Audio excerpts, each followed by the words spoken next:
So, here we are. It's not been that long since Vault 7. Woo, Vault 7. The most terrifying thing that's happened in my lifetime. Not so much physically to me, but the fact is that we all suspected that the government has been getting out of control. Those of us who weren't total conspiracy nuts were still thinking there was a shadow government, but there was no longer a difference between Democrat and Republican. So it's really hard. I should put this on, huh? It's really hard to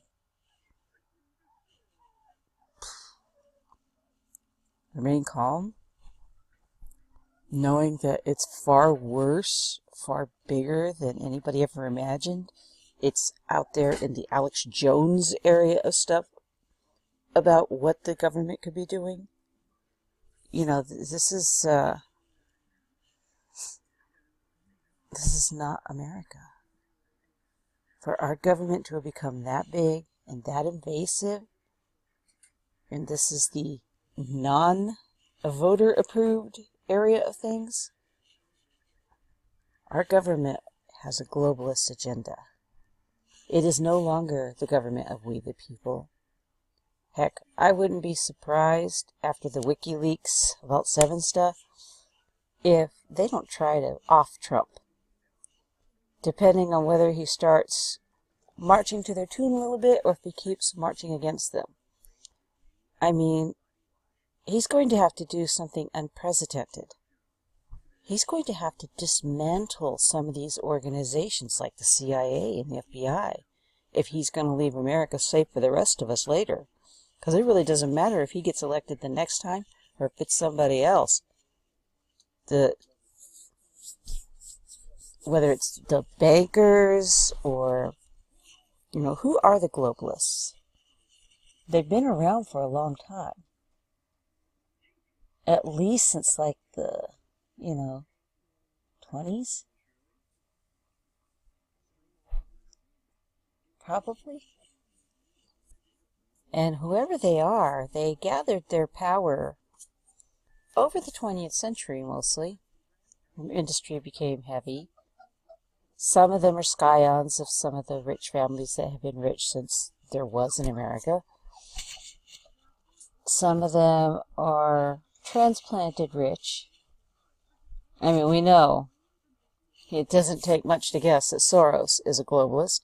He's one of them. And he has openly spent lots of money to try to dismantle the Constitution. Our Constitution is what makes America. If we let the Constitution get ripped any further up than it already has been, well, then we're not going to be happy people, and we're not going to be who we think we are. We don't need to be part of a global government. See, there's the problem with globalists. It's like, no, we're not just joining them in trade. We've been trading with other countries forever. They're talking about one world government. They're talking about EU plus. Well, the EU already isn't working for the EU. Why the hell do we want to join in even a bigger clusterfuck? Sorry, excuse my French, but that's what it is. We are talking Charlie Foxtrot to the nth degree here. It's just, no. No. I wasn't really all that sure about Trump, but what is the options? At least Trump isn't one of them to the core. Yeah, he's a rich guy. Yeah, he's an arrogant prick. Total New Yorker. But he also is alarmed at how big the government has become. Trump, let's say he doesn't care about any of us. Well, for Trump to be able to be a Trump, he has to have a both strong and free America. A free capitalist America. As long as he's not breaking any laws, he should be able to make as much damn money as he wants. That's how it goes. It's not like he had children chained up in a basement somewhere, writing his memoirs. I know that that's what they seem to think on the unknown. What are they? The left? Progressives? Regressives? What the hell do you call these people? They're nothing like the Democrat that my grandfather was or my grandmother was. Now, more generations of my family that are SoCal Democrats are like these cuckoo freaks. It's hard when you see your family become cuckoo freaks. What can you say? To them, I'm the devil. I'm a turncoat. Went to the other side. I went to the dark side, Which is funny because the Siths are about uncontrolled emotions. Wouldn't that make them the dark side? But we certainly had the Star Wars reveal. Dun-da-da-da! Palpatine is a Sith Lord. Half our government are Sith Lords. That's what we just found out. But the CIA, has been exposed, and there's probably more to come. Assange didn't personally do it, so whether or not they put a hit on him, there's no telling. But they're going to look for those hackers now. Man, are they going to look for those hackers? Because there is nothing that comes from the CIA that's ever going to be truly trusted by someone who's not one with the establishment. For good reason. It goes for the FBI and all the rest of those institutions. They've all been tainted. They've all been corrupted. God, I'm surprised to see this in my lifetime. I mean, this is the kind of stuff that's like this close to when there's a civil war. But this isn't going to be a civil war like the last one. There's not going to be no shaking hands with the losers after the battle. There'll be no trying to heal the country or any of that. They're gonna... If these underworld people get the upper hand, if they finally win, they're after the Second Amendment for a good reason. Because they really don't know how many of us are armed. Armed with what, and what we might do with it if they decide to do something. Because if the population can resist long enough, then the military is going to split up. Sure, some of the military is going to support the government, but most of the military is going to support the Constitution. Because that is the first thing in the list of things that we pledge our allegiance to. I don't know what to say. However, in more positive things, I'm going to remake my look, since my hair is so long. I'm going to dye it a redder red, because, though my nickname's Ginger, I haven't really been looking very ginger since I was real little.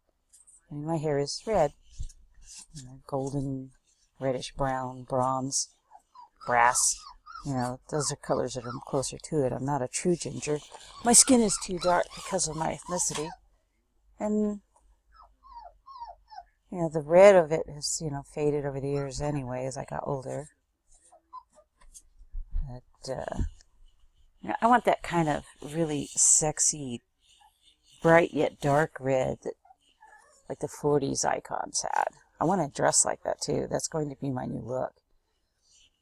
I want to have these semi, not fully tailored, Chanel 60s, but the semi-tailored, flattering styles from the 40s and 50s. Feminine, flattering, classy. That's what I want to wear. I don't care about what some old feminist thinks. I work in contracting, so... I got a farmer's tan. My skin is rough as an alligator's while I'm working this job. And fingernails, what are those? Makeup, what is that? I wear jeans or sweats with shorts over the sweats. The only reason I wear long pants is so that when I'm doing stuff on my knees, I don't tear my knees up. I don't like those knee pad thingies. They kind of hurt the back of my legs, so... even with gloves on, lime and other substances will get into your skin. you know, when you're standing or doing something, the dust, even when you have a mask on, it still gets into your lungs. I'm an asthmatic with bronchitis, so when anything gets in my lungs, I certainly know. Hack a smurf. But, yep, I'm going to do a brand new me. I'm going to have redder hair than my actual natural color. And, of course, I'm getting some gray. I don't know if it shows, but there's some here and there, speckling through now. Well, you know, heck, I'm over 50. Gray hair is... it's amazing that my red hair has stayed red this long. My dad lost his hair color when he was like 30. It was already white. So... But my mom never really lost all of her hair color. Neither did my grandma until the very end. You know, they were like in their 80s.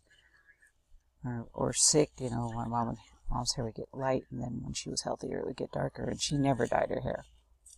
She wasn't into that at all. So,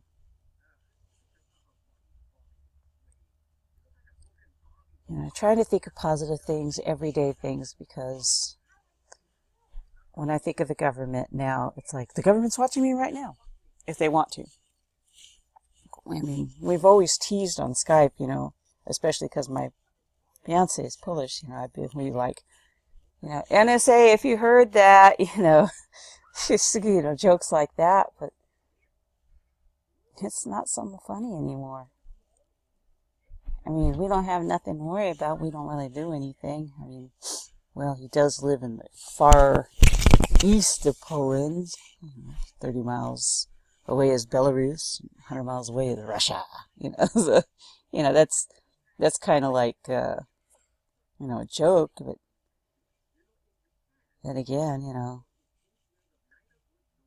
these kind of tactics, you know, this is KGB kind of East German secret police kind of, you know, tag and catalog the citizens to see who is the dissenters and who you're going to go after when you take your giant coup and take over the government. I mean,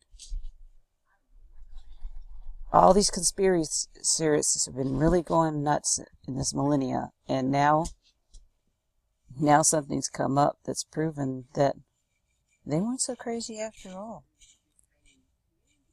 And that is what makes it scary. It's not a joke anymore. It's serious. And our freedom is at stake. And I don't know what to think about that. I really don't. So, I sit here and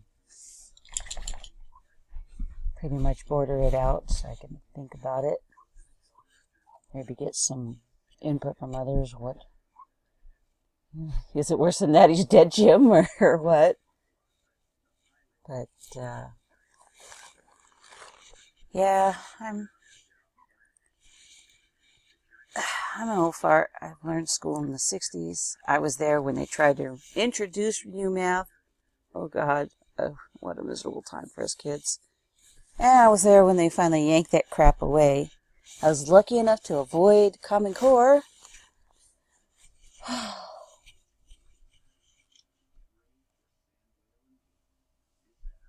But, we're in real trouble. Real trouble. The only reason that they haven't really taken over yet is because the United States is a huge beast. All the states, you know, have all their different ways and means and you know, local laws. We're hard to kind of monitor, and there's just so many of us that to take over the entire country at once would be really... It has to have a lot of stuff in place, and definitely the Second Amendment needs to go before they did that. You know, it's not like, sorry, it's not like Hitler taking over one small country, which is the size of one of our states. You know, this is like taking over several countries at once. And that's the only safety we've had, really, is that we're so big, it takes a bit to try to really seriously think of taking our entire country over. And that safety, we need to have our government back under our control again. Soon. But it's bedtime for Bonzo. I've got work tomorrow.